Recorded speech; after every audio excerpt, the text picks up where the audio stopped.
Imagine. Esta é uma história que pode te fazer dormir. Aliás, é exatamente para isso que este vídeo foi feito.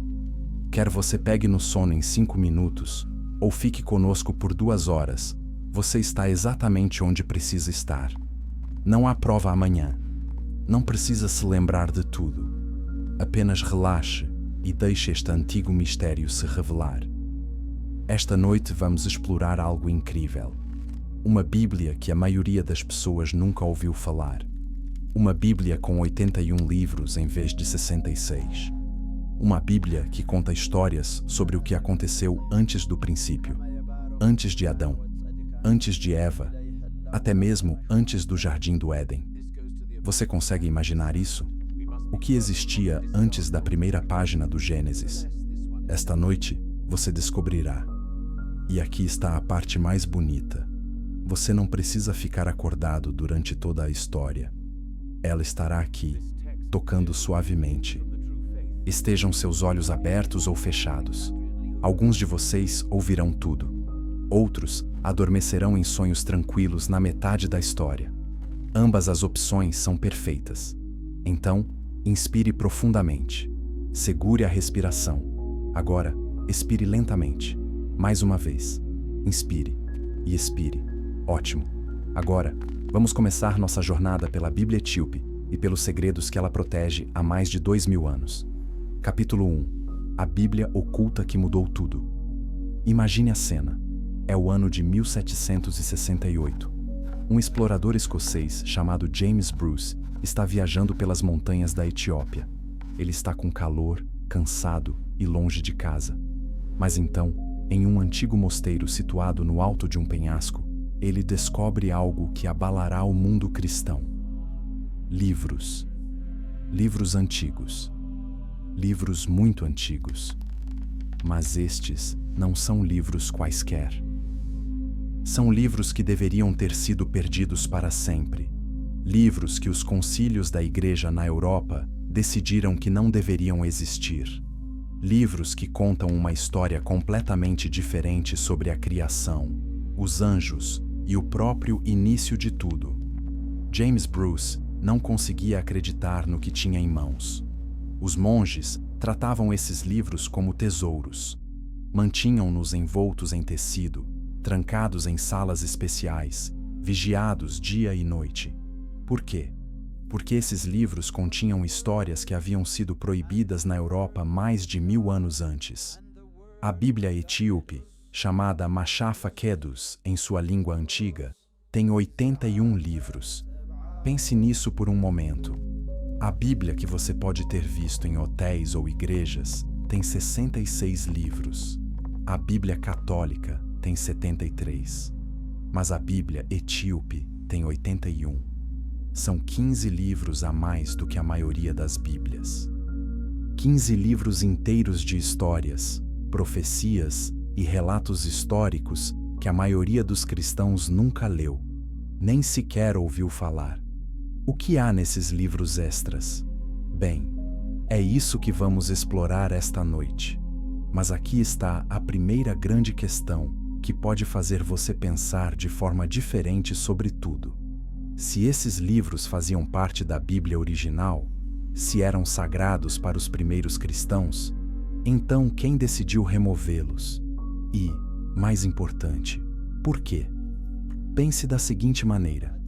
Imagine que você tem um álbum de fotos de família com 81 fotos. Agora imagine que alguém chega e diz: na verdade, você só pode ficar com 66 dessas fotos. As outras 15 não se encaixam na história que queremos contar. Você não ficaria curioso para saber o que havia nessas 15 fotos?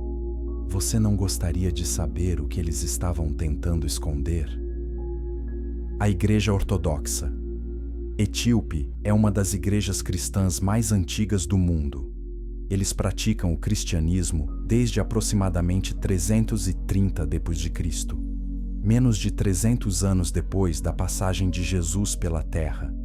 Não se tratava de um povo que se converteu ao cristianismo tardiamente. Eles estavam entre os primeiros crentes e jamais removeram esses livros.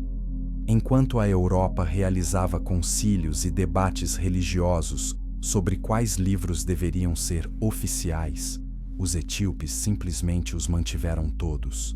Eles disseram: esses livros são sagrados para nós há séculos.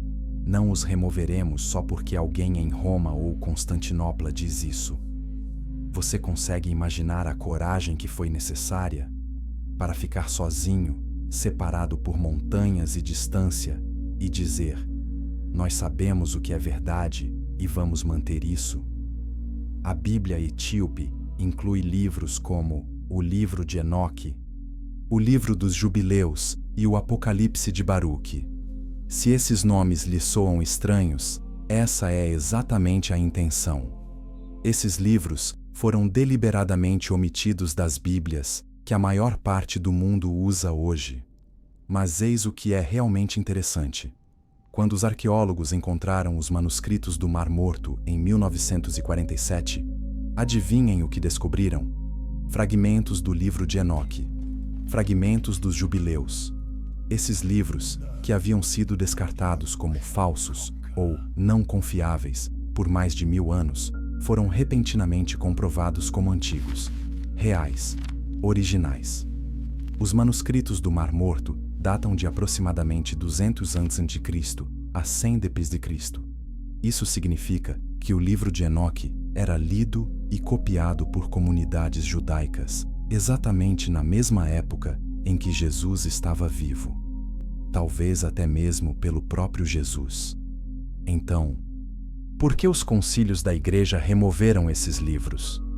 A razão oficial era que eles continham ensinamentos estranhos, ensinamentos sobre anjos que pareciam detalhados demais, histórias sobre a criação que eram misteriosas demais, profecias que eram específicas demais.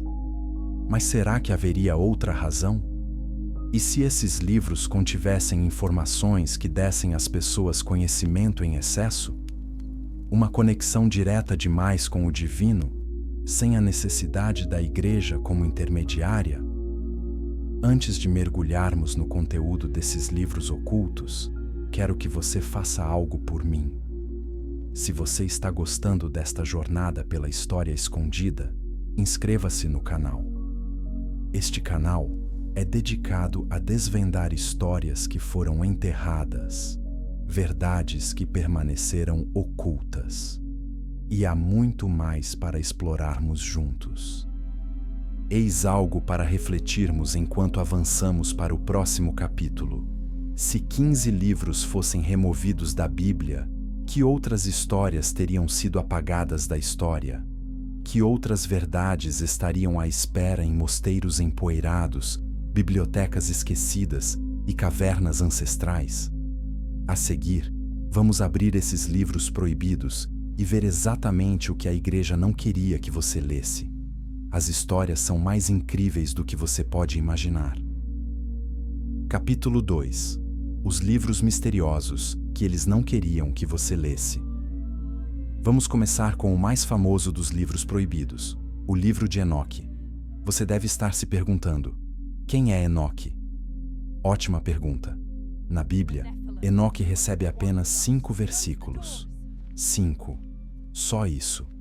Gênesis o menciona brevemente, dizendo que Enoque andou com Deus, e depois disso, deixou de existir, pois Deus o levou. É misterioso, não é? O que significa que Deus o levou embora? Para onde ele foi? O que ele viu? O livro de Enoque responde a tudo isso, e as respostas são surpreendentes. Segundo este texto antigo, Enoque não morreu como as outras pessoas. Em vez disso, anjos desceram do céu e o levaram em uma jornada, não apenas por um céu, nem 2, mas por 7 céus diferentes, cada um mais incrível que o anterior, cada um repleto de coisas que os olhos humanos não deveriam ver. Enoque descreve rios de fogo, montanhas feitas de pedras preciosas, anjos tão altos quanto montanhas, criaturas com asas que cobrem todo o corpo, cantando canções sem fim. Ele fala de depósitos onde a neve é armazenada, câmaras onde os raios são guardados e lugares onde as estrelas vão descansar quando não estão brilhando no céu.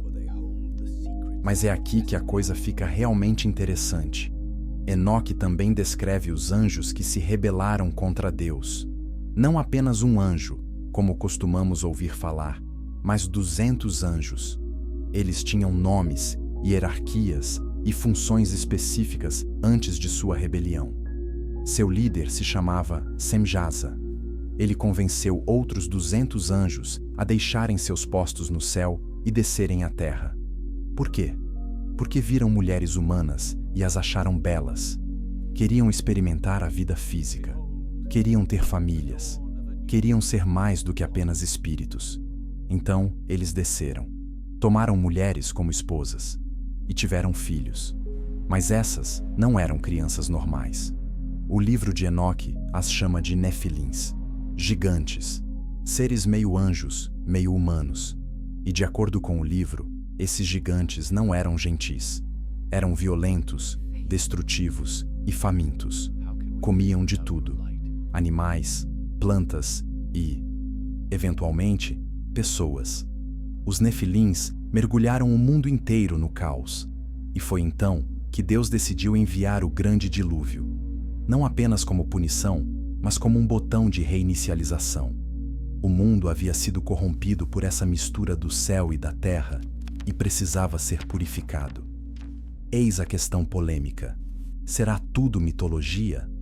Ou será que existe alguma verdade escondida nessa história? Pense nisso. Quase todas as culturas antigas da Terra têm histórias sobre gigantes. Os gregos tinham seus titãs. Os nórdicos tinham seus Jotnar. Tribos nativas americanas têm lendas de canibais gigantes. Os sumérios escreveram sobre os Anunnaki, seres poderosos que vieram do céu. Será que todas essas culturas inventaram a mesma história de forma independente? Ou será que todas se lembravam do mesmo evento real, apenas em línguas diferentes e com nomes diferentes? O livro de Enoque também revela algo mais que era considerado muito perigoso. Os anjos caídos não vieram à Terra apenas para formar famílias. Eles também ensinaram segredos aos humanos. Conhecimento proibido.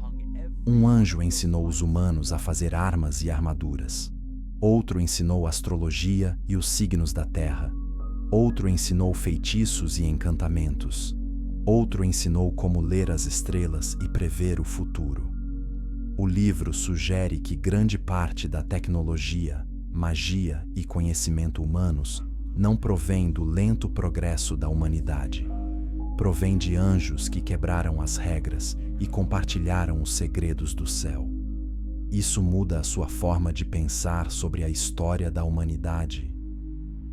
E se o nosso salto repentino de tribos primitivas para a construção de cidades e a criação da escrita não tivesse sido totalmente natural?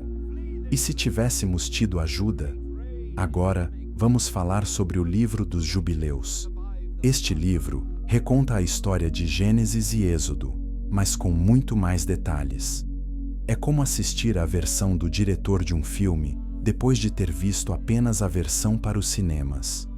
O livro dos Jubileus fornece datas específicas para tudo. Não apenas no princípio, mas anos, meses e dias exatos. Ele descreve um sistema de calendário que os etíopes ainda usam em sua igreja hoje.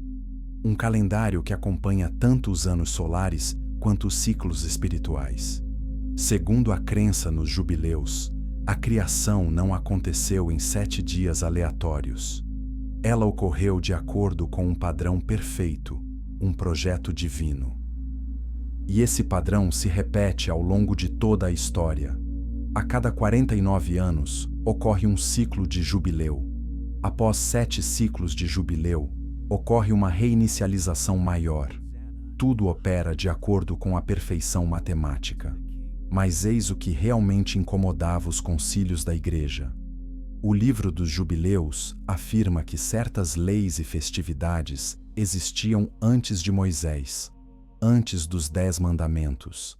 Essas práticas espirituais estavam inscritas na própria criação, segundo o livro. Não foram inventadas pelos humanos. Eram eternas. Isso desafiou a autoridade da Igreja. Se o conhecimento sagrado existia antes das Escrituras, antes dos sacerdotes, antes dos templos, então de onde veio esse conhecimento? E mais importante, quem mais poderia ter acesso a ele? O livro dos Jubileus também nos conta mais sobre Adão e Eva. De acordo com esse texto, eles não caíram em pecado imediatamente. Primeiro, passaram anos no jardim do Éden. 7 anos, para ser exato. 7 anos aprendendo com anjos, caminhando com Deus e compreendendo a verdadeira natureza da realidade. Só depois de todo esse tempo e conhecimento, a serpente finalmente conseguiu tentá-los. E mesmo assim, o livro sugere que não se tratava apenas de comer frutas. Tratava-se de tentar acessar o conhecimento da maneira errada, no momento errado. Existe outro livro proibido chamado Apocalipse de Baruque. Este é ainda mais misterioso. Baruque era o escriba que trabalhava com o profeta Jeremias. Neste livro, Baruque tem visões sobre o fim do mundo, sobre o que acontece com as almas após a morte e sobre os diferentes níveis do céu. Ele descreve um lugar onde as almas dos justos aguardam a ressurreição, um belo jardim repleto de luz. Mas ele também descreve para onde vão as almas dos ímpios, um lugar sombrio, mas não o fogo e enxofre que se poderia esperar. Em vez disso, é descrito como um lugar de vazio, de estar separado da presença de Deus, solidão eterna. Esses são apenas 3 dos 15 livros adicionais da Bíblia etíope. Cada um acrescenta camadas à história que você pensava conhecer.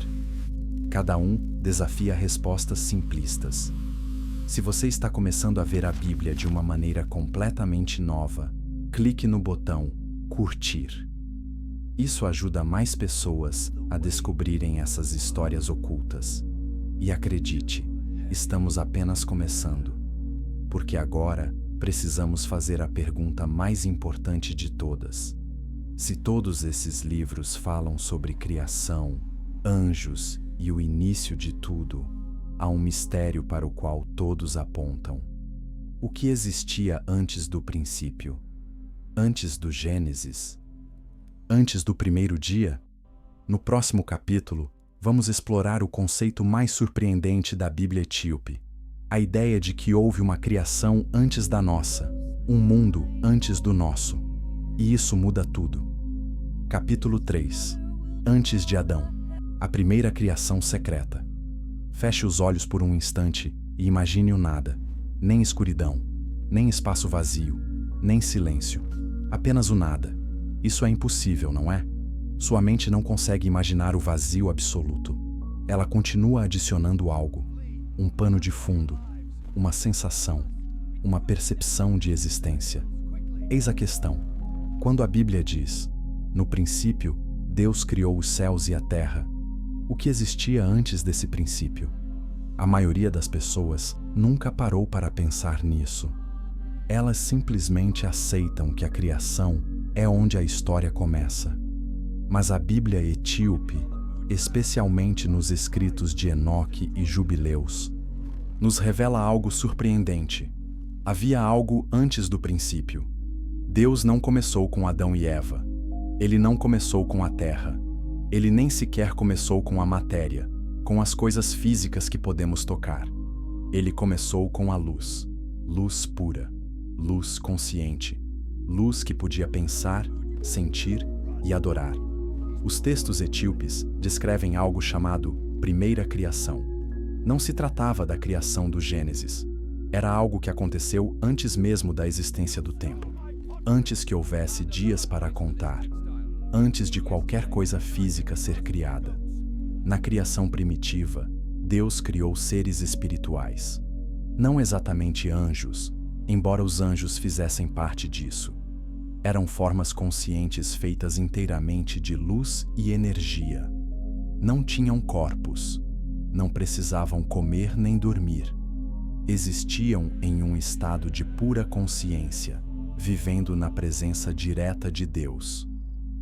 Pense nisso da seguinte forma: imagine se a consciência pudesse existir sem um cérebro, se a percepção pudesse ocorrer sem olhos para ver ou ouvidos para ouvir. Era assim que esses primeiros seres eram: mente pura, espírito puro. O livro de Enoque descreve esse mundo pré-criação com belos detalhes. Fala do trono de Deus, rodeado por fogo que não se queima. Ao redor do trono havia criaturas com 6 asas, que se cobriam e cantavam sem parar: Santo, Santo, Santo, em vozes que soavam como trovões e sussurros ao mesmo tempo. Mas esses não eram apenas robôs sem mente programados para adorar. De acordo com a compreensão etíope, esses seres tinham livre-arbítrio, escolha real. Eles podiam decidir amar a Deus e servir aos seus propósitos, ou podiam escolher outra coisa. E foi essa liberdade que levou ao primeiro desastre de toda a história. Um desastre que aconteceu antes mesmo da existência dos humanos. Nessa primeira criação, existia um ser de incrível beleza e poder. Os textos etíopes lhe atribuem nomes diferentes, mas o mais comum é Satanael.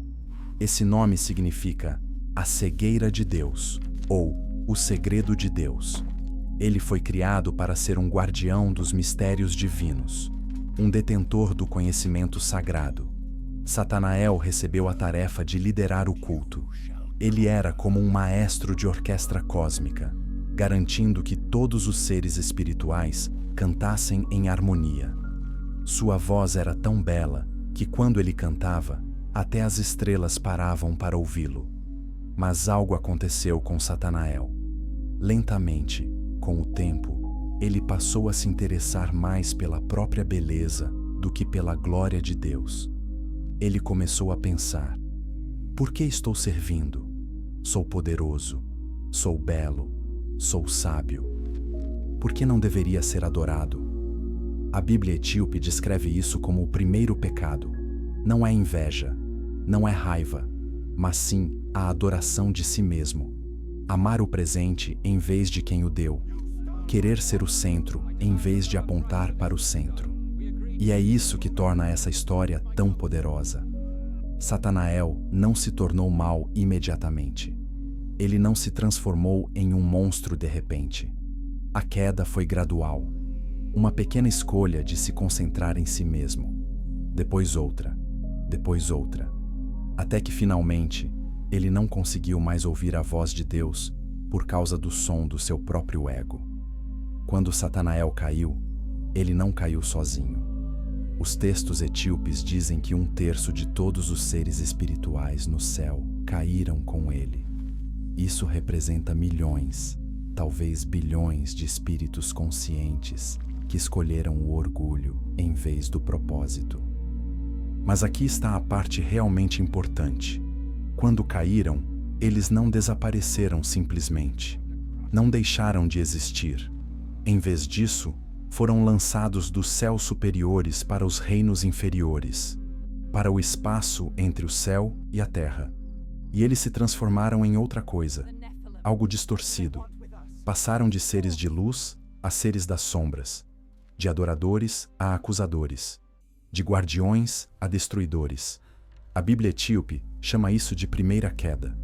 Aconteceu antes de Adão, antes do Jardim do Éden, antes de tudo o que está em Gênesis.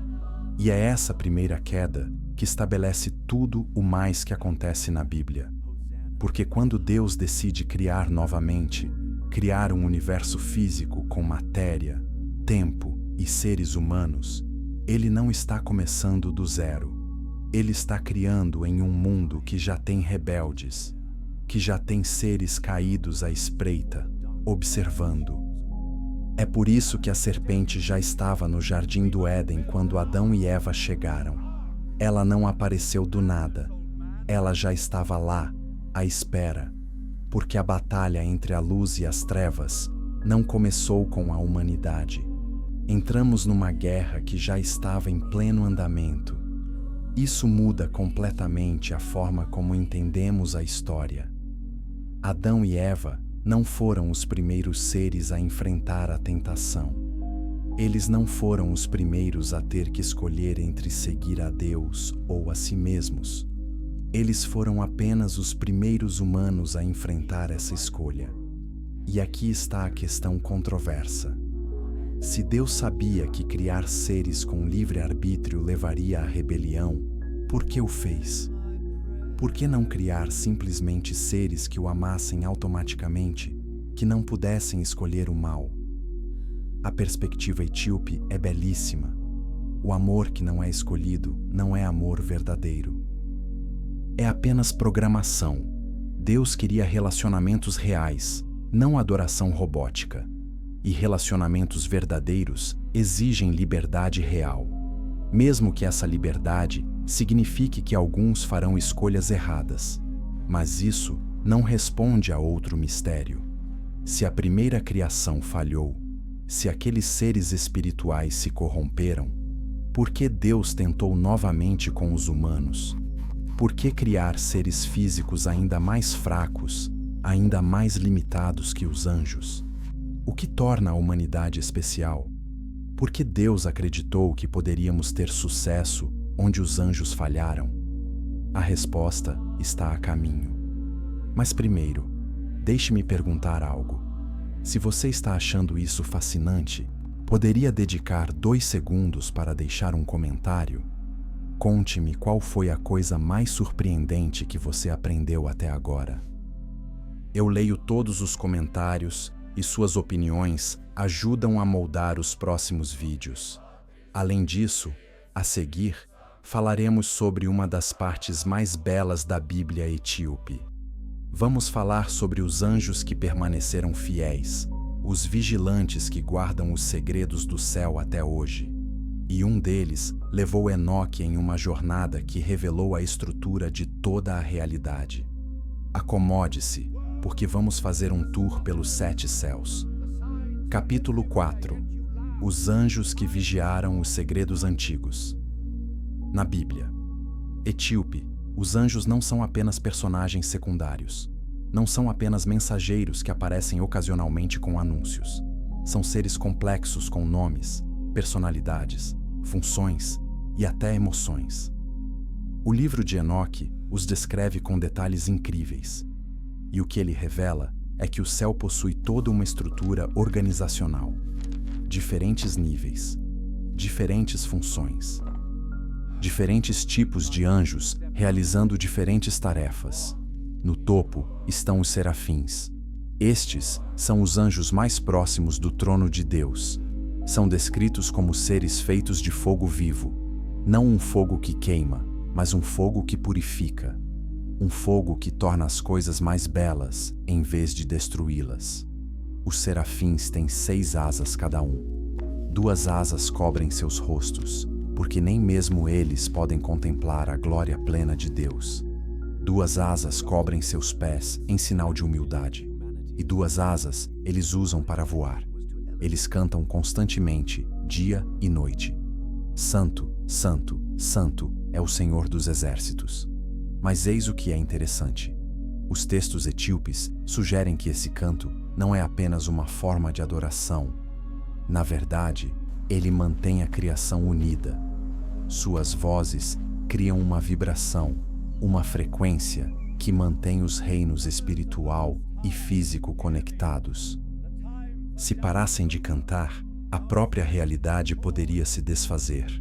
Abaixo dos serafins estão os querubins.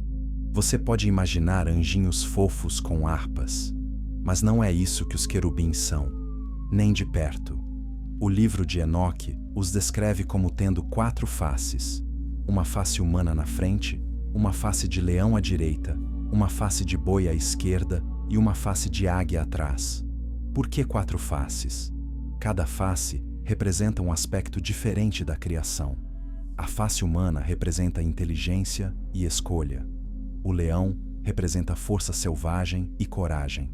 O boi representa serviço e trabalho constante. A águia representa visão espiritual e liberdade. Os querubins são os guardiões.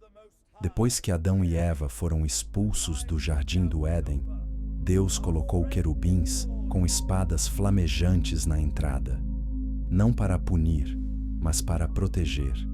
Porque, em seu estado decaído, se Adão e Eva tivessem comido do fruto da árvore da vida, teriam ficado presos em sua condição de pecadores para sempre. Os querubins os protegiam de um destino pior. Depois, há os vigilantes. É aqui que as coisas ficam realmente interessantes. Os vigilantes eram uma classe especial de anjos designados para observar a terra e a humanidade. Seu trabalho era observar, registrar e, ocasionalmente, orientar os assuntos humanos. O livro de Enoque menciona muitos desses vigilantes. Senjasa, o líder. Azazel, que ensinava a fabricação de armas. Baraquel, que ensinava astrologia. Cocabiel, que ensinava as constelações. Cada um tinha uma área específica de conhecimento e uma função específica.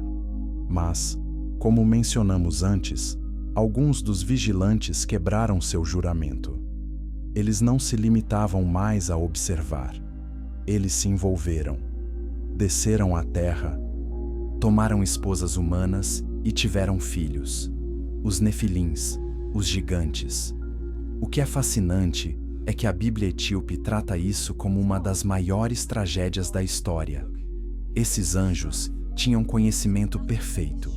Sabiam exatamente o que estavam fazendo e quais seriam as consequências. E mesmo assim, fizeram. Por quê?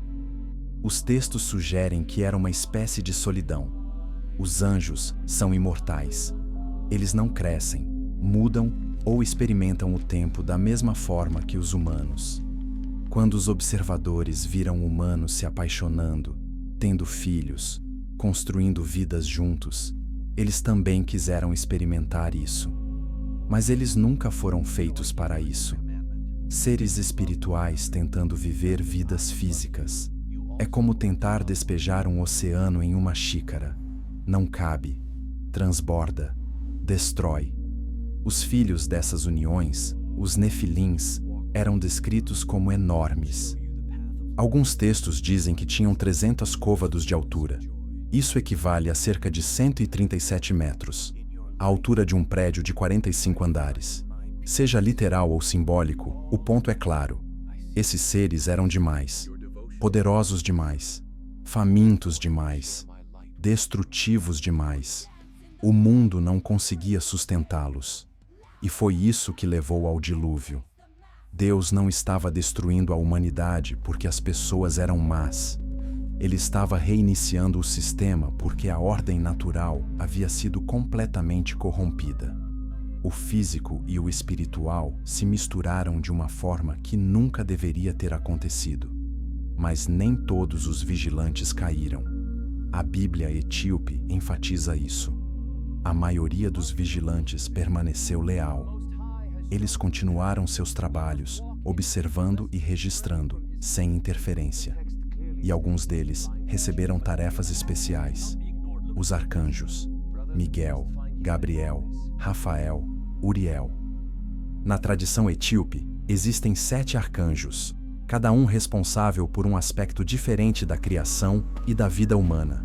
Miguel é o guerreiro, o protetor. Quando batalhas espirituais precisam ser travadas, Miguel é quem as luta.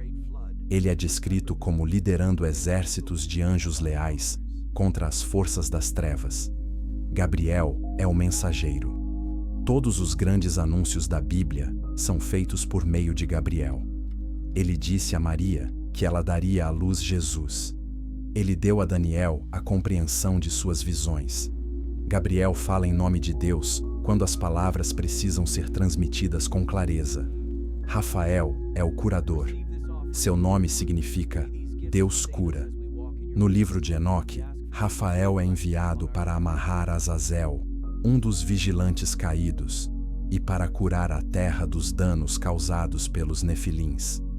Ele representa o poder de Deus para restaurar o que foi quebrado.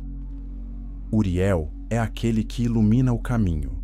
Seu nome significa Deus é a minha luz. Uriel é descrito como o anjo que guarda os portões do Éden e que guiará o caminho durante o julgamento final. Ele representa a verdade divina e a iluminação. Esses arcanjos aparecem ao longo da Bíblia etíope, guiando profetas, protegendo o povo de Deus e travando batalhas espirituais que os humanos nem sequer conseguem ver. E eis algo belo: a Igreja Ortodoxa etíope acredita que esses anjos ainda estão ativos hoje, ainda observando, ainda protegendo, ainda travando batalhas no reino espiritual enquanto dormimos, trabalhamos e vivemos nossas vidas cotidianas.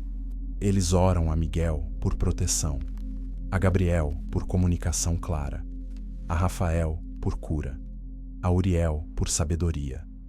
Não adoram os anjos, mas pedem que façam o que Deus os criou para fazer: ajudar a humanidade. Uma das histórias mais incríveis do livro de Enoque é quando os anjos levam Enoque para um passeio pelos 7 céus. Ele tem a oportunidade de ver coisas que nenhum outro ser humano jamais viu: a própria estrutura da realidade.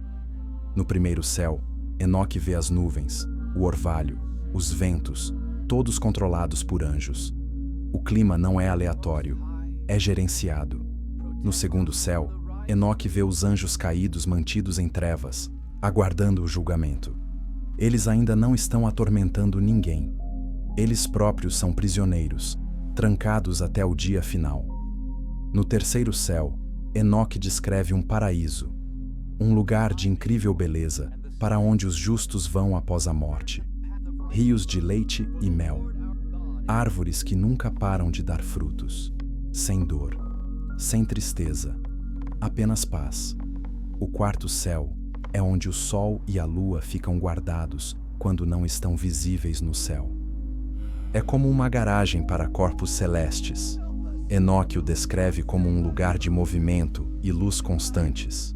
O quinto céu é mais escuro.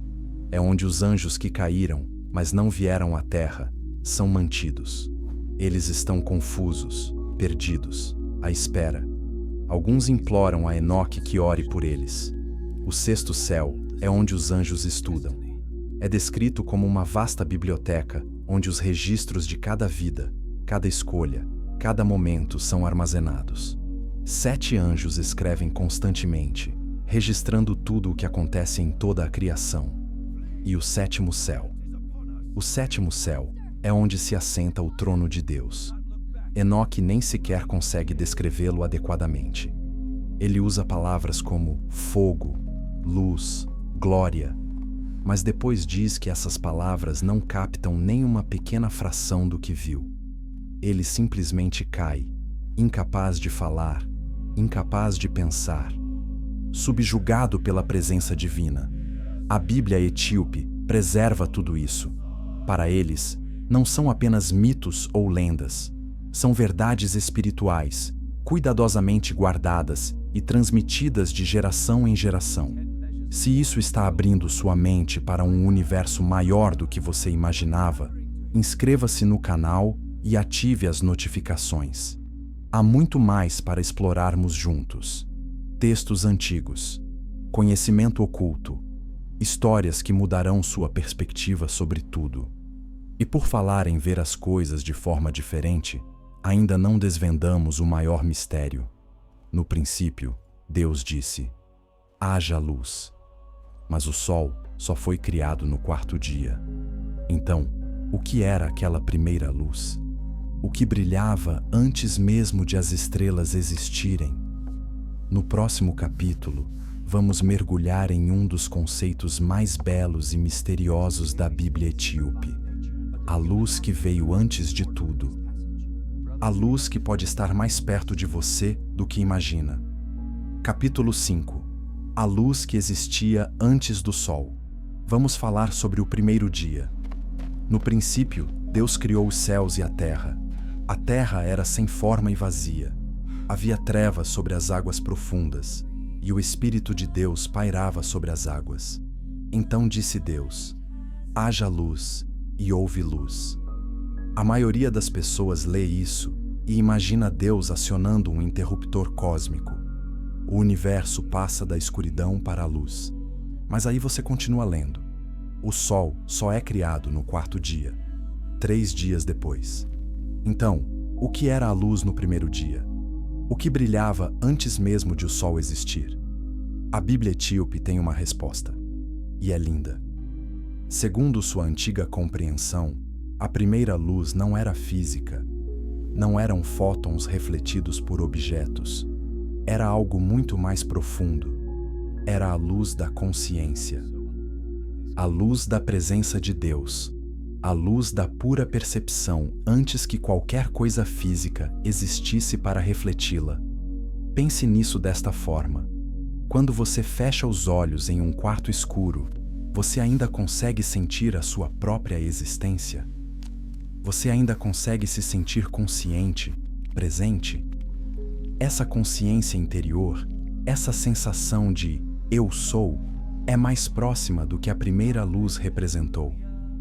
O livro dos Jubileus descreve essa primeira luz como possuidora de consciência. Não era apenas energia, era viva. Podia responder à vontade de Deus. Separava o espiritual do físico. Marcava o próprio início do tempo. Alguns estudiosos etíopes a chamam de luz incriada.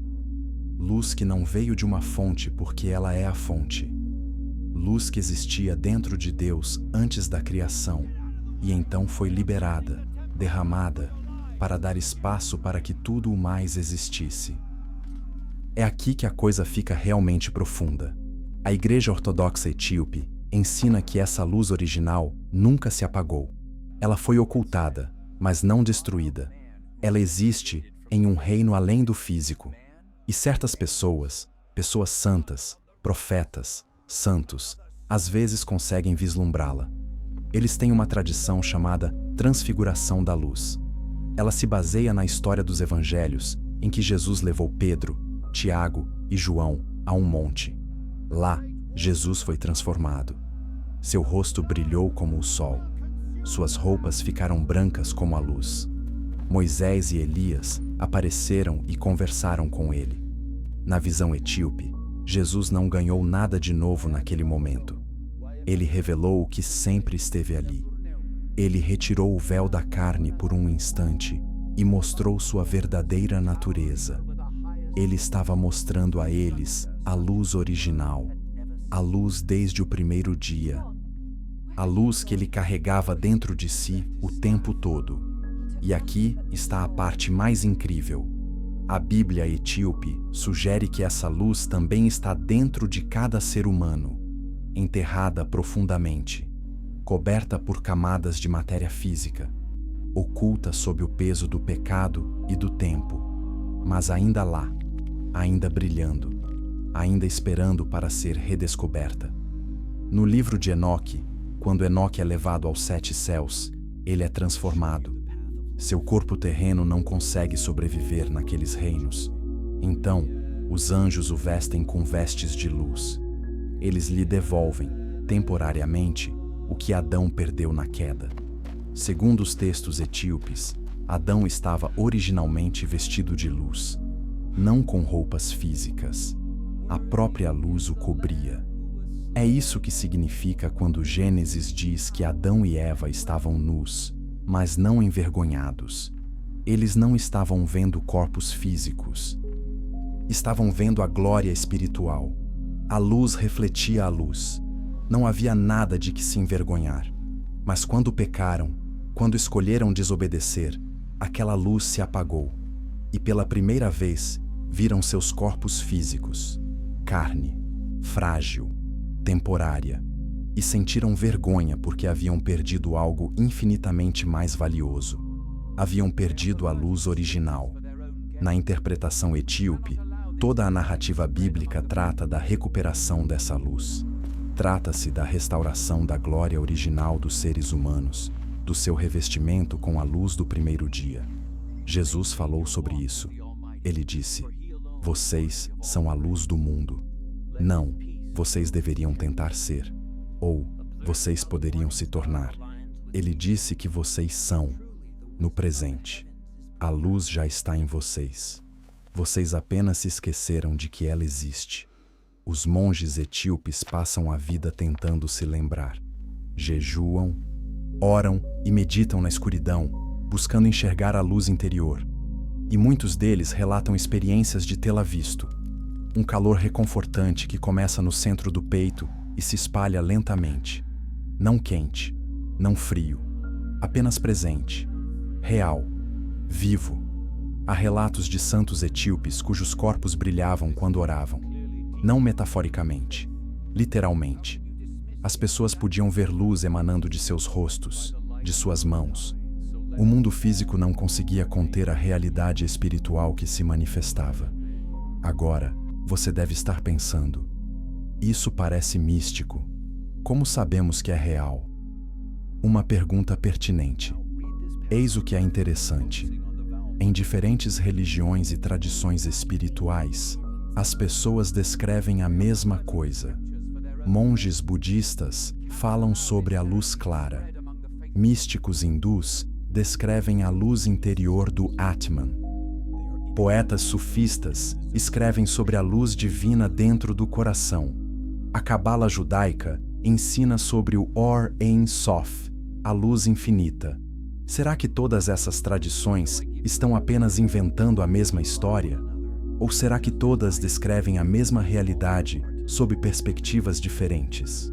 A mesma luz que existia no primeiro dia, antes do sol, antes das estrelas, ainda acessível àqueles que sabem como procurá-la. A Bíblia etíope não apenas preserva a história dessa luz, mas também práticas para se reconectar com ela. Orações em línguas antigas, rituais de jejum que aquietam o corpo físico para que o corpo espiritual possa ser sentido. Hinos que utilizam frequências específicas, concebidas para ressoar com a vibração original da criação. Essas não são superstições, são tecnologias. Tecnologias espirituais transmitidas ao longo de milhares de anos, concebidas para ajudar os humanos a se lembrarem do que são. Não apenas corpos, não apenas mentes, mas seres de luz que vivem temporariamente em forma física. E essa luz tem um propósito. Não é apenas para iluminação pessoal. Não é apenas para fazer você se sentir bem. De acordo com a compreensão etíope, quando um número suficiente de pessoas se reconecta com sua luz interior, algo incrível acontece. As luzes começam a se conectar, a se interligar, a criar uma teia de consciência que pode transformar o mundo inteiro. Foi isso que Jesus quis dizer quando disse: deixem a luz de vocês brilhar diante dos outros. Não sejam um bom exemplo, mas literalmente, deixem que a luz que há em vocês se torne visível. Vivam de tal forma que as pessoas possam sentir o brilho, o calor, a presença de algo que transcende o físico.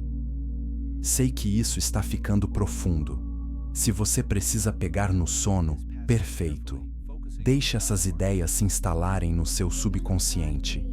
Deixe que elas atuem em você enquanto descansa. Mas se você ainda está comigo, se sua mente está repleta de perguntas, deixe um comentário. Conte-me o que você acha dessa ideia de luz interior. Você já vivenciou algo inexplicável? Um momento de clareza ou paz que parecia vir de além da sua consciência normal? Adoro ler suas opiniões, e seus comentários ajudam o algoritmo a mostrar este vídeo para mais pessoas que estão em busca dessas verdades ocultas. A seguir, voltaremos à jornada de Enoque, porque os 7 céus não são apenas níveis do espaço, são níveis de consciência, e compreendê-los pode ser a chave para compreender o seu próprio potencial espiritual.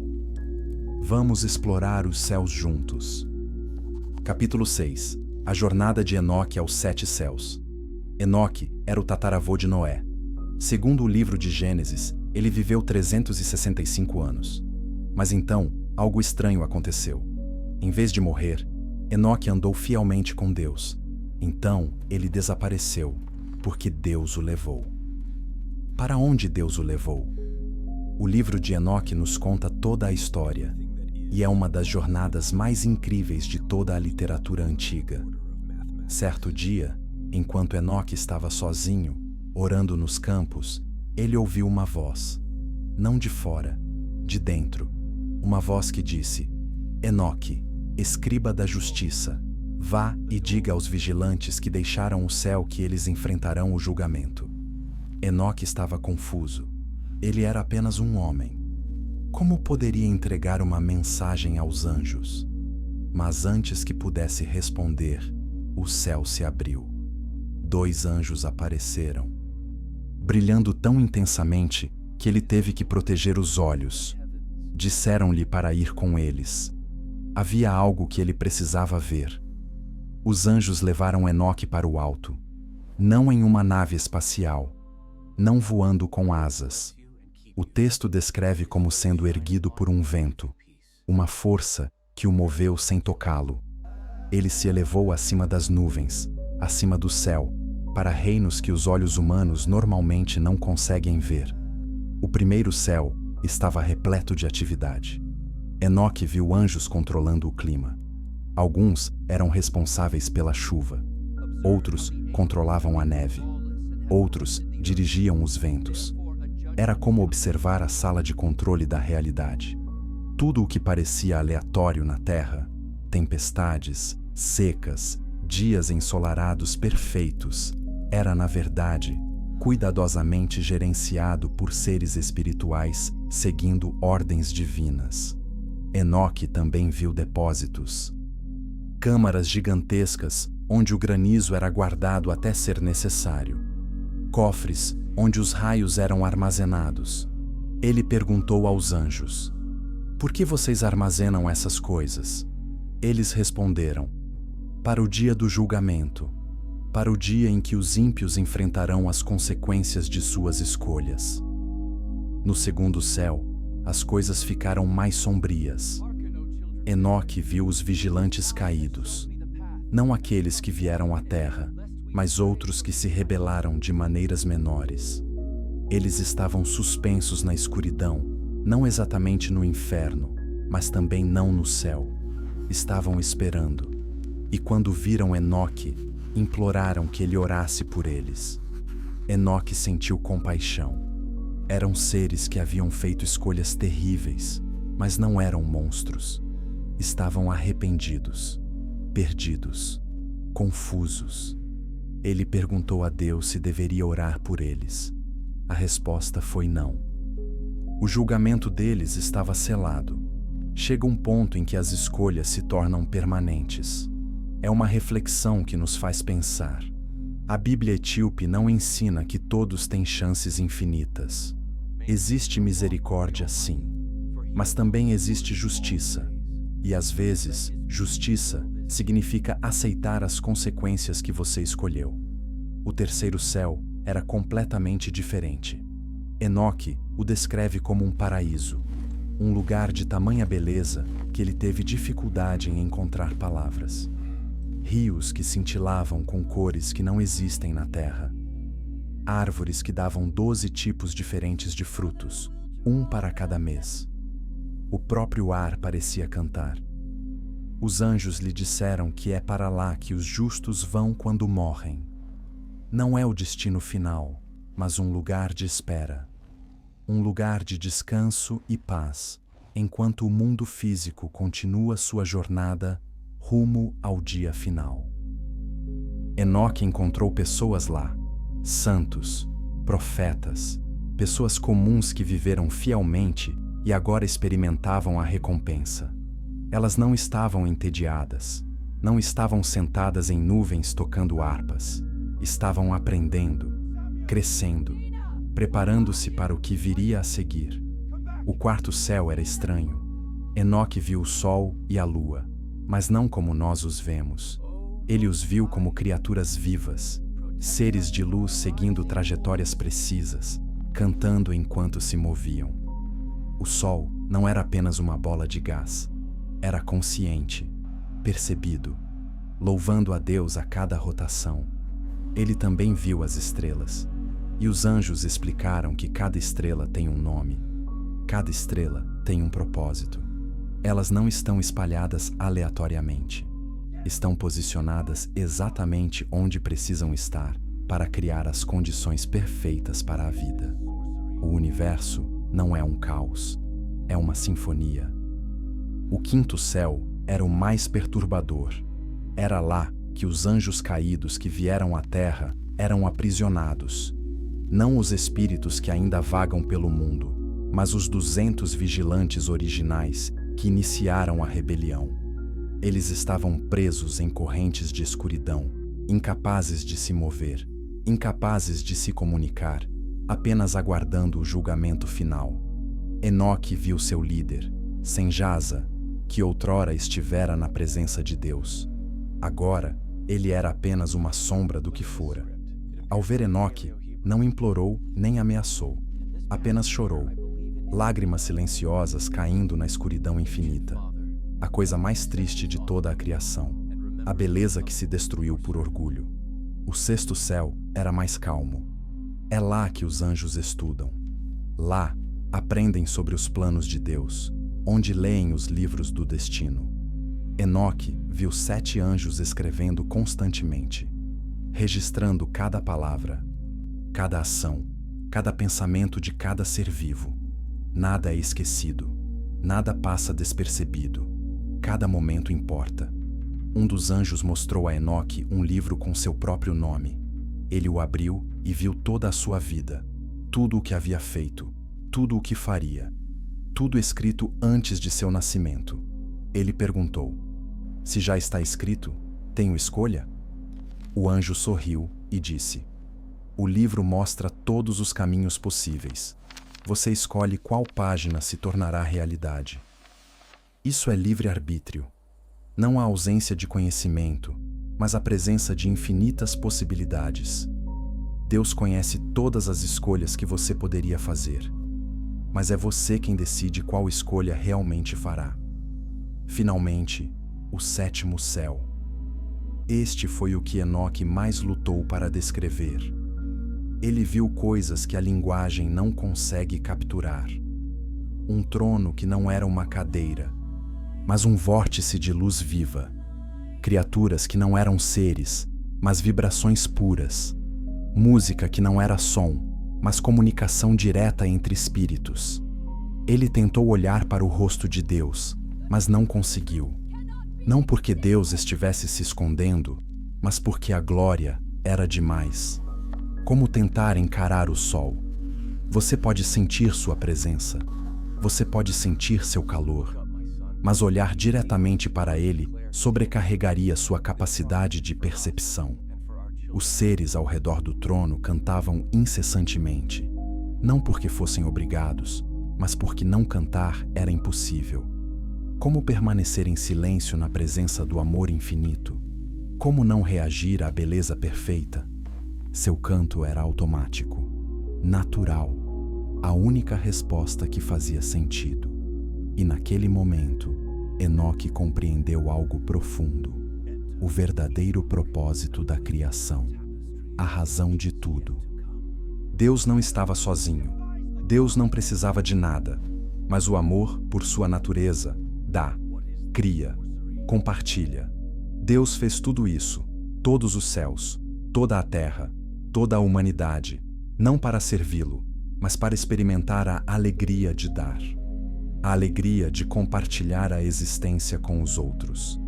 A alegria do amor que flui livremente. Não fomos criados porque Deus precisava de nós. Fomos criados porque Deus queria que experimentássemos a alegria que Ele sente, que soubéssemos o que é ser amado plenamente, que amássemos os outros de forma imperfeita, mas genuína, que fizéssemos parte de algo infinitamente maior do que nós mesmos. Essa é a mensagem que Enoque trouxe dos 7 céus. Foi isso que ele escreveu em seu livro. E é por isso que foi tão importante que a Igreja Etíope a preservasse. Porque isto não é apenas história antiga. Esta é a sua história também. Você não é um acidente. Você não é aleatório. Você não é apenas uma máquina biológica que por acaso tem consciência. Você faz parte de um plano cósmico que se estende desde antes do tempo até a eternidade.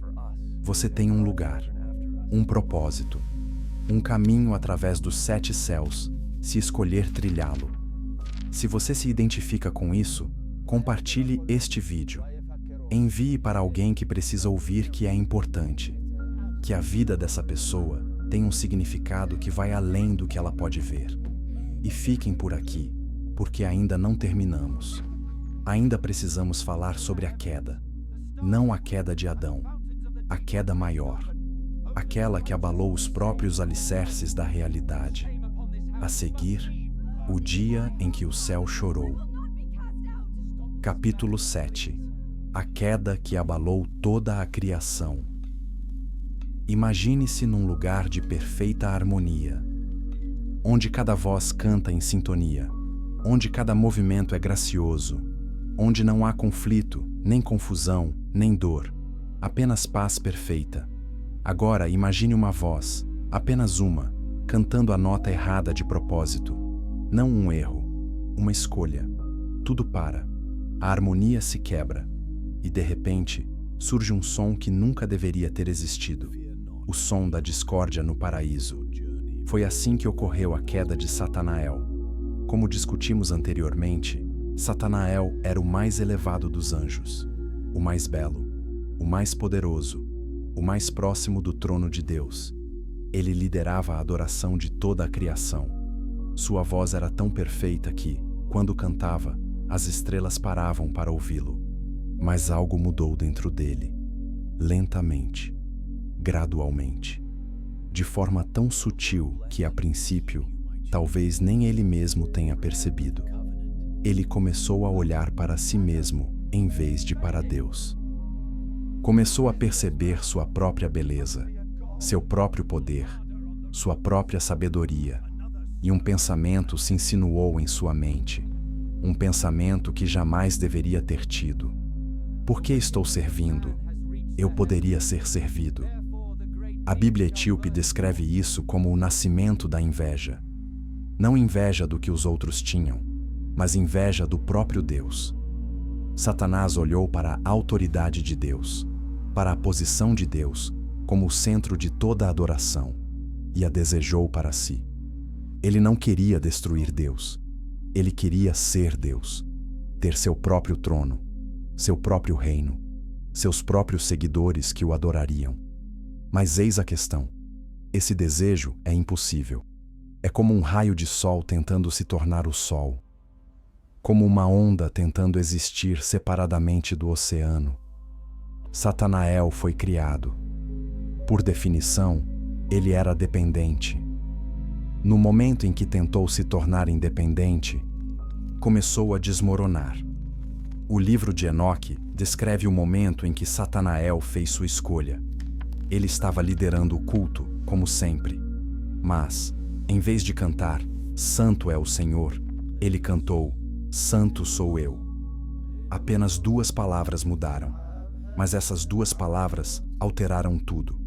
Os outros anjos estavam confusos. Alguns não perceberam de imediato. Outros sentiram que algo estava errado, mas não sabiam o quê.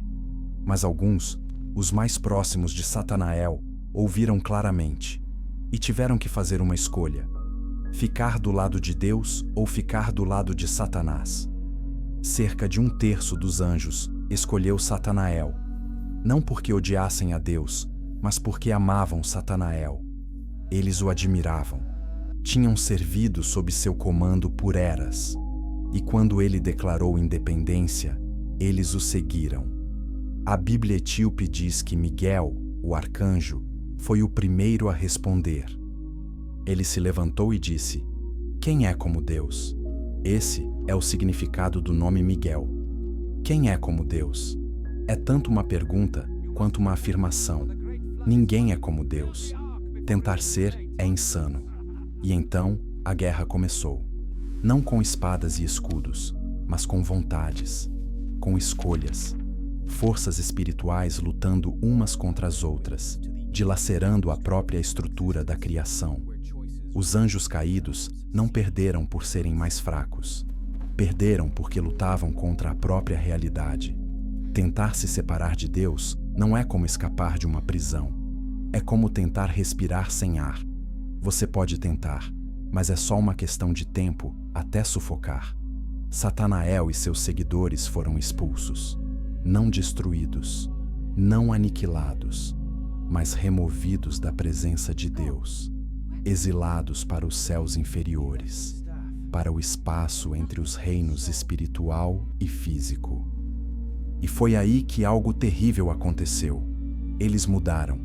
Sem a luz da presença de Deus, sua beleza começou a desvanecer. Sua glória transformou-se em sombras. Sua sabedoria distorceu-se em astúcia. Não se tornaram monstros imediatamente, mas iniciaram o processo. Uma lenta decadência que continua até hoje. A Bíblia etíope ensina que o nome de Satanael foi mudado. Ele deixou de ser o segredo de Deus e tornou-se Satanás, o adversário, o acusador, aquele que se opõe.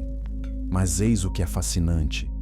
Mesmo em seu estado decaído, Satanás reteve grande parte de seu conhecimento. Ele ainda entendia como a criação funcionava. Ele ainda conhecia os segredos do reino espiritual. Ele simplesmente não conseguia mais usá-los da maneira que deveria. E quando Deus criou Adão, colocou-o no jardim e lhe deu autoridade sobre a terra, Satanás viu uma oportunidade. Ele não podia atacar Deus diretamente. Já havia tentado e falhado, mas talvez pudesse corromper a mais nova criação de Deus. Talvez pudesse provar que criaturas com livre-arbítrio sempre escolheriam errado, que todo o projeto da criação estava fadado ao fracasso. Então, ele esperou, observou, estudou. E quando o momento chegou, apareceu a Eva como uma serpente. Não porque fosse uma serpente, mas porque assumiu a forma da criatura mais sutil e astuta do jardim. Ele poderia ter aparecido como qualquer coisa. Escolheu a forma que poderia sussurrar dúvidas com maior eficácia. Deus realmente disse que você ia morrer. Ele só está tentando impedir que você se torne como ele. Ele tem medo de que você tenha o que ele tem. A mesma mentira em que Satanás acreditou, ele passou para Eva. Você pode ser independente. Você pode ser seu próprio Deus. Você não precisa obedecer. E Eva, e depois Adão, fizeram a mesma escolha que 1/3 dos anjos fez. Escolheram o ego em vez da fonte, a independência em vez do relacionamento, o orgulho em vez da confiança. E assim como os anjos, eles caíram. Não do céu, pois já estavam na terra, mas caíram de seu estado original, de seres revestidos de luz para seres revestidos de carne, de imortais para mortais, da comunhão direta com Deus para o isolamento, o exílio, a peregrinação. A Bíblia etíope enfatiza que a queda de Adão não se resumiu a comer o fruto. Tratava-se de tentar acessar o conhecimento divino de maneira errada.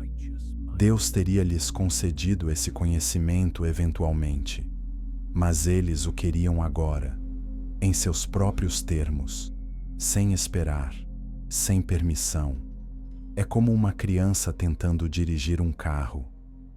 Os pais não estão retendo as chaves por maldade. Estão retendo porque a criança ainda não está pronta. Dê tempo ao tempo e a criança terá idade suficiente para dirigir com segurança. Mas se pegarem as chaves cedo demais, o desastre acontece. Adão e Eva pegaram as chaves cedo demais, e o estrondo reverberou por toda a criação. Mas eis a parte mais bela. A história não termina com a queda. Deus não desistiu. Ele não descartou todo o projeto e começou do zero. Em vez disso, iniciou um plano de restauração, um plano para desfazer a queda, para trazer a humanidade de volta à sua glória original, para nos revestir novamente com a luz que perdemos. Esse plano levaria milhares de anos. Envolveria profetas, milagres, leis, sacrifícios e, por fim, o próprio Deus se tornando humano. Tudo para consertar o que estava quebrado no jardim. A Bíblia Etíope preserva toda essa história, não apenas o final, mas também as partes intermediárias, as lutas, os contratempos, as pequenas vitórias, o trabalho lento e paciente da redenção. E você faz parte dessa história, agora mesmo, hoje. Você está vivendo o capítulo em que a humanidade tem a chance de reverter a queda, de escolher a conexão em vez da independência, a luz em vez da sombra, o amor em vez do orgulho. Todos os dias, você se depara com a mesma escolha que Adão enfrentou, a mesma escolha que os anjos enfrentaram. Você confiará no plano de Deus ou tentará criar o seu próprio? Você esperará o momento certo ou agarrará o que deseja agora? Essas não são escolhas fáceis, e ninguém acerta sempre. Mas a sabedoria etíope ensina que cada escolha importa. Cada momento é uma oportunidade para caminhar em direção à luz ou para se afastar dela. Se você ainda está ouvindo, está fazendo algo que a maioria das pessoas não faz. Está pensando em grandes questões. Questões sobre propósito, sobre significado, sobre o seu lugar em uma história muito maior do que você mesmo. Isso é valioso. Isso importa. Não deixe ninguém lhe dizer que essas perguntas são uma perda de tempo. E se você quiser explorar mais dessas verdades ocultas, inscreva-se neste canal. Estamos apenas começando. Há muitos outros mistérios a serem desvendados. A seguir, falaremos sobre as pessoas que mantiveram essas histórias vivas. Os monges e sacerdotes etíopes que enfrentaram perseguição, pobreza e isolamento para preservar a verdade. Sua história é tão fascinante quanto os textos antigos que protegeram. Capítulo 8. Os Sagrados Guardiões da Verdade da Etiópia. A Etiópia é diferente de quase qualquer outro lugar na Terra. É uma das nações cristãs mais antigas do mundo, com uma tradição contínua. Enquanto a Europa ainda era pagã e o cristianismo era perseguido em Roma, a Etiópia já havia aceitado o Evangelho. Segundo a tradição, tudo começou com um homem chamado Frumentius. No século IV, ele naufragou na costa da Etiópia. Em vez de ser morto ou escravizado, foi levado para a corte real. Sua sabedoria e bondade impressionaram a todos. Com o tempo, tornou-se tutor do jovem príncipe. Quando aquele príncipe cresceu e se tornou rei, Frumentius falou-lhe sobre Jesus, sobre a luz que veio ao mundo, sobre o caminho da restauração. O rei acreditou e declarou que todo o seu reino seguiria essa nova fé. Mas a Etiópia não se limitou a copiar o cristianismo que aprendeu com os visitantes. Eles o adaptaram ao seu próprio estilo. Combinaram-no com sua sabedoria ancestral, com sua compreensão do reino espiritual e com os livros que haviam preservado de estudiosos judeus que fugiram para a Etiópia séculos antes.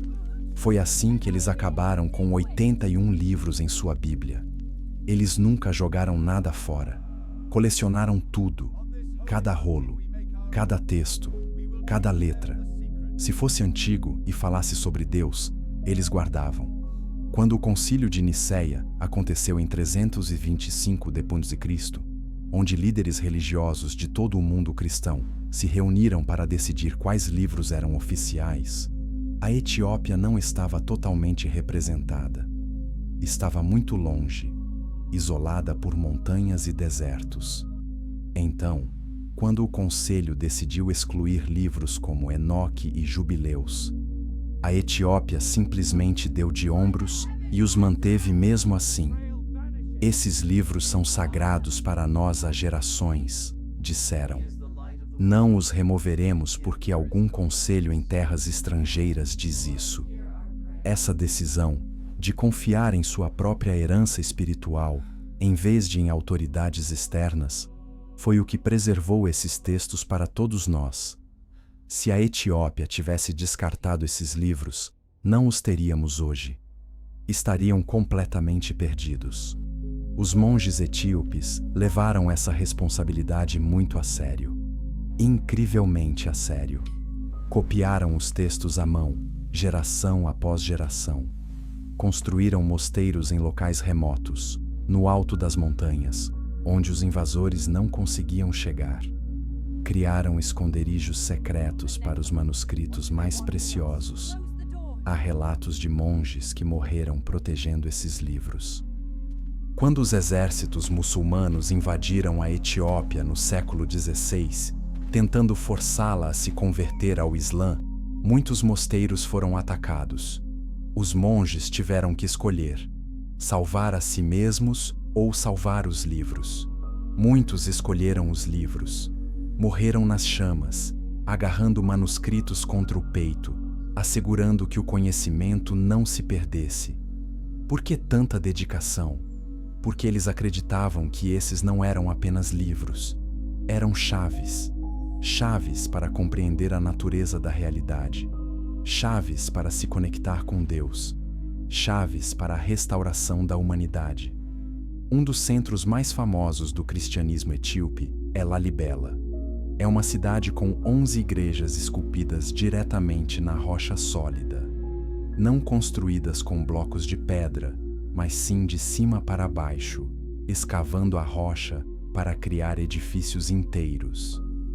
Diz a lenda local que anjos ajudaram na construção, que a obra foi concluída em 24 anos, o que seria impossível apenas para os humanos.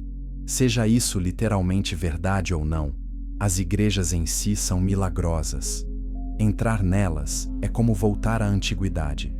Dentro dessas igrejas, os sacerdotes ainda usam a liturgia antiga. Cantam em ge'ez, a língua ancestral. Usam instrumentos que não mudaram em 2000 anos. Jejuam de acordo com o calendário antigo. Mantêm vivas as tradições. E eles ainda estudam o livro de Enoque, o livro dos jubileus, todos os textos que o resto do mundo cristão esqueceu. Mas não se trata apenas de preservar livros antigos. A Igreja Ortodoxa Etíope acredita que as práticas espirituais descritas nesses livros ainda funcionam, que você ainda pode acessar a luz, ainda pode se conectar com os anjos, ainda pode trilhar o caminho que Enoque trilhou. Eles têm monges que passam anos em oração solitária, vivendo em cavernas, comendo uma vez por dia, passando horas em silêncio, tentando silenciar o ruído do mundo físico para que possam ouvir o mundo espiritual. E muitos desses monges relatam experiências que correspondem ao que é descrito nos textos antigos: visões de luz, encontros com anjos, momentos de clareza em que o véu entre o céu e a terra se torna tênue. Será que estão inventando tudo? Será que estão tendo alucinações por causa do jejum e do isolamento? Talvez. Ou talvez estejam acessando algo real, algo que o resto de nós esqueceu como alcançar. Na visão etíope, essas não são superpotências. Não são habilidades especiais reservadas a poucos escolhidos. São capacidades humanas naturais que perdemos. Como um músculo que atrofia quando não é usado, todos têm a capacidade de se conectar com o divino. Todos possuem luz interior. Todos podem acessar estados superiores de consciência, mas isso requer prática, disciplina, paciência e, mais importante, requer desejar isso mais do que desejar as distrações do mundo moderno. Esse é o verdadeiro desafio, não é? Vivemos em um mundo de ruído constante, celulares vibrando, notificações apitando, entretenimento em streaming. Nunca estamos entediados, nunca em silêncio, nunca parados. Os monges etíopes diriam que isso é proposital, que as forças que caíram, aquelas que perderam a luz, não querem que os humanos redescubram sua natureza espiritual. Então, criaram um mundo de distrações infinitas para manter as pessoas ocupadas, para mantê-las entretidas, para impedi-las de ficar em silêncio tempo suficiente para perceber que existe algo mais. Mas você não precisa se tornar um monge para começar a resgatar essa conexão. Pode começar devagar. 5 minutos de silêncio, sem celular, sem música, apenas respirando, apenas existindo.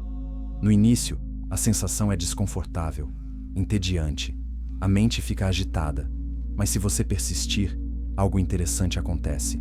O ruído começa a diminuir, e por baixo do ruído há algo mais. Uma presença tranquila, uma sensação de paz que não vem de circunstâncias externas. Esse é o começo, o primeiro vislumbre da luz interior, o início da jornada de volta para aquilo que você sempre deveria ter sido. A Igreja Etíope manteve este caminho aberto para nós.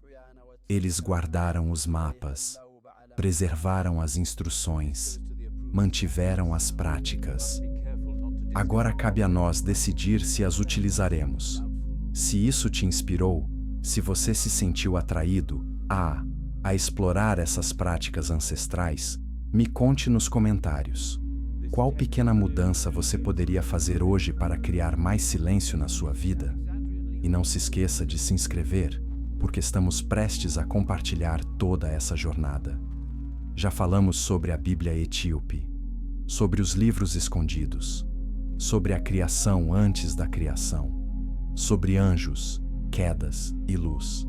Agora precisamos falar sobre o que tudo isso significa para você, pessoalmente, hoje, na vida que você está vivendo de fato. Em seguida, o capítulo mais importante de todos: o que isso significa para a sua alma. Capítulo 9. O que isso significa para a sua alma hoje. Abordamos muitos assuntos esta noite: textos antigos, histórias ocultas, batalhas cósmicas, 7 céus, anjos caídos, a luz antes do sol. Mas tudo isso não passa de informação se não tiver conexão com a sua vida real. Então, vamos trazer isso para casa. Vamos tornar isso pessoal. Eis a mensagem central da Bíblia Etíope, por trás de todas as histórias e mistérios. Você não é o que pensa que é. Você se olha no espelho e vê um corpo, carne, pele, cabelo, olhos, e pensa: esse sou eu, é tudo o que sou. Mas, de acordo com esses textos antigos, isso é como olhar para uma lanterna e dizer: é só metal e plástico, sem perceber a luz que ela emite. O corpo é a lanterna. Você é a luz.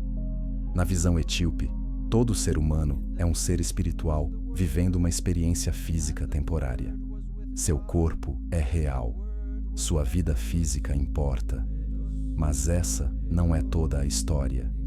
Nem mesmo a história principal. A história principal é sobre a sua alma.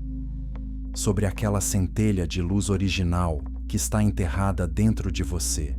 Sobre a parte de você que existia antes de você nascer e que existirá depois da sua morte. E essa alma está em uma jornada. Ela não está simplesmente vagando pela vida ao acaso. Ela está trilhando o caminho de volta à fonte, de volta à luz, de volta ao lugar a que pertence. Cada experiência que você tem, boa ou ruim, faz parte dessa jornada. Cada relacionamento, cada desafio, cada momento de alegria e cada momento de dor, todos eles te moldam, te aprimoram, te ensinam algo que você precisa saber. Os monges etíopes dizem que a vida na Terra é como estar na escola. Você está aqui para aprender lições e continua recebendo as mesmas lições repetidamente até finalmente compreendê-las. Talvez a sua lição seja sobre paciência. Então, você se encontra constantemente em situações que exigem espera, preso no trânsito, esperando em filas, lidando com processos lentos no trabalho, e você fica frustrado. Por que isso continua acontecendo comigo? O universo está tentando te ensinar algo e continuará apresentando a lição até que você a aprenda. Ou talvez sua lição seja sobre perdão. Então, você continua encontrando pessoas que te machucam, te traem, te decepcionam, e você fica amargurado. Por que continuo atraindo pessoas tóxicas? O universo está lhe dando oportunidades para praticar o perdão, para deixar ir, para parar de guardar rancor. E quando você finalmente aprende essa lição, essas pessoas param de aparecer na sua vida. O teste acabou. Você passou. É isso que a Bíblia Etíope ensina sobre o propósito da vida. Não se trata de conforto. Não se trata de enriquecer, ficar famoso ou poderoso. Trata-se de crescimento espiritual, de se tornar mais parecido com o ser de luz que você foi criado para ser. Adão e Eva caíram porque queriam o caminho mais fácil. Queriam o conhecimento divino sem a maturidade divina. Queriam o destino sem a jornada. Mas não existem atalhos. De verdade. Você não pode pular as lições. Não dá para chegar à iluminação por meio de atalhos. É preciso trilhar o caminho, passo a passo, dia após dia. E aqui está a parte mais bonita. Você não está caminhando sozinho. Segundo a tradição etíope, todos têm anjos da guarda designados. Não apenas um, vários. Eles estão com você agora, enquanto você ouve isto. Eles estão sempre com você, observando, protegendo, guiando. Eles não podem te obrigar a fazer boas escolhas. Você tem livre arbítrio. Mas eles podem te incentivar, podem sussurrar, podem colocar oportunidades no seu caminho, podem te proteger de perigos que você nem imagina.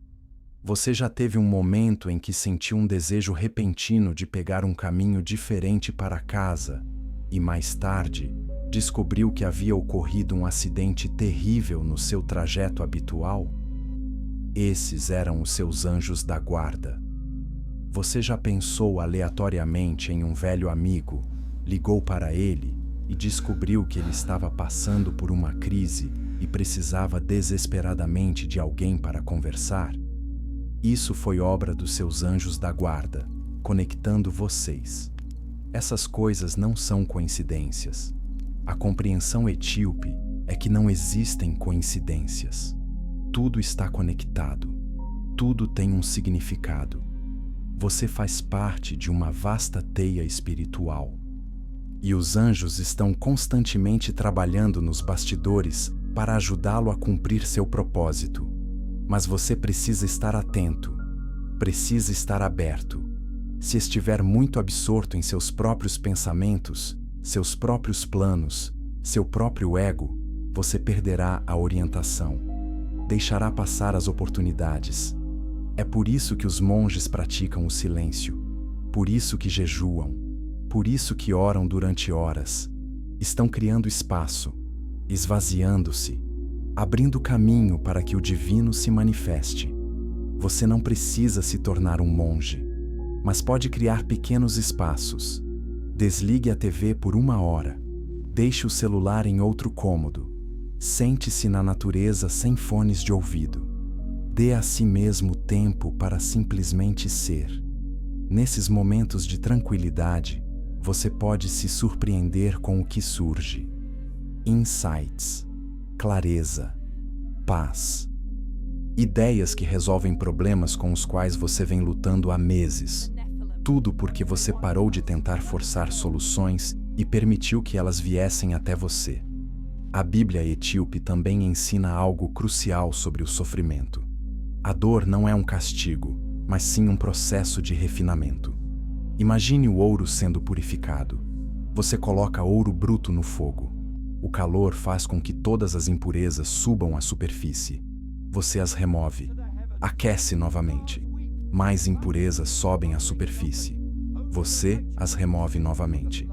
E repete o processo até que o ouro esteja puro. É isso que os desafios da vida fazem.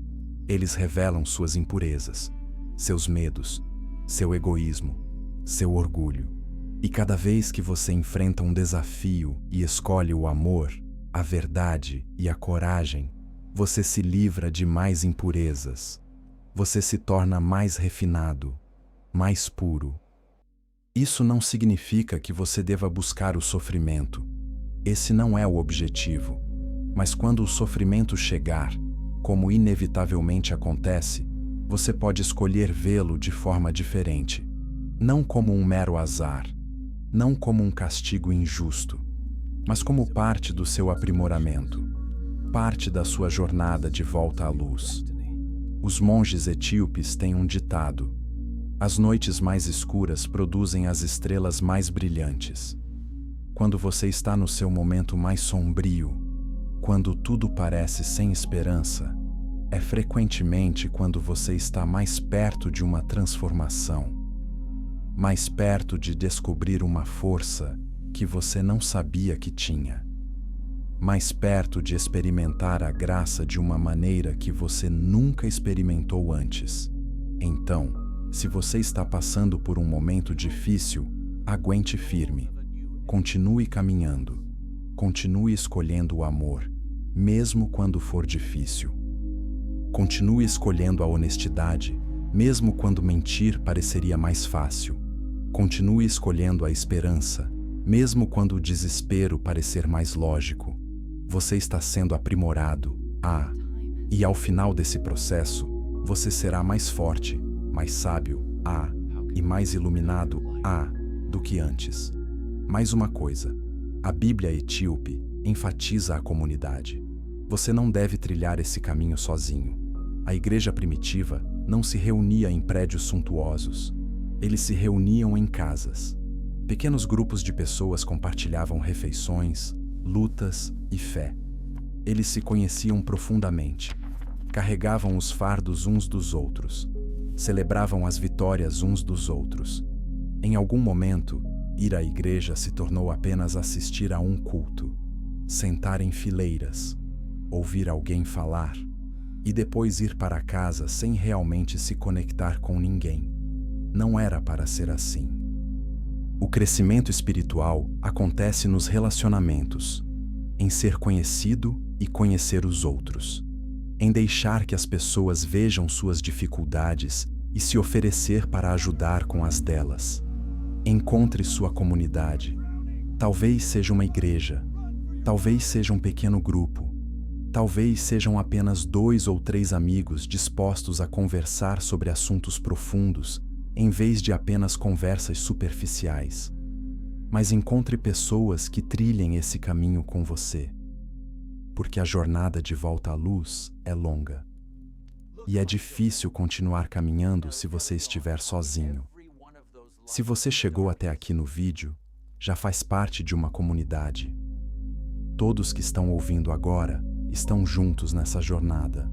Pontos de partida diferentes, desafios diferentes, mas o mesmo destino, de volta à luz, de volta a quem fomos criados para ser. Deixe um comentário, apresente-se. Conte-nos em que ponto da sua jornada você está, com o que você está tendo dificuldades, o que você está celebrando. Vamos nos conectar, vamos nos encorajar mutuamente. E compartilhe este vídeo com alguém que precise ouvi-lo, alguém que esteja passando por um momento difícil, alguém que esteja questionando tudo, alguém que se sinta sozinho. Envie-lhes este presente de sabedoria ancestral. Você pode ser o anjo que os guia rumo à sua próxima descoberta. Muito bem, estamos quase no fim da nossa jornada juntos. Mas há mais uma coisa que quero deixar com vocês. A coisa mais importante de todas. Encerramento. Sua jornada continua. Você está ouvindo há algum tempo. Talvez esteja quase dormindo. Talvez esteja bem acordado, com a mente repleta de novas ideias. De qualquer forma, você acabou de vivenciar algo que a maioria das pessoas nunca experimenta. Você se deparou com conhecimento oculto, sabedoria ancestral. verdades preservadas por milhares de anos por pessoas que deram a vida para protegê-las. A Bíblia etíope não é apenas uma relíquia, não é apenas história, é um convite vivo, um convite para enxergar a si mesmo, sua vida e seu mundo de uma maneira diferente. Você é mais do que carne e osso. Você é luz temporariamente coberta por matéria. Você é um ser espiritual em uma jornada de volta à fonte. E cada momento, cada escolha, cada respiração é um passo nessa jornada. A queda aconteceu, tanto no céu quanto na terra. Mas a queda não é o fim da história. A restauração é possível. O retorno é possível. Você pode se tornar quem sempre deveria ter sido. Tudo começa com a consciência, com a atenção plena, com a criação de espaço para que o divino se manifeste, com a escolha do amor em vez do medo, da verdade em vez da conveniência, da conexão em vez do isolamento. Não é fácil, não é rápido, mas é possível e vale a pena. Os monges na Etiópia ainda estão orando, ainda estão jejuando, ainda estão guardando os textos antigos, ainda estão trilhando o caminho.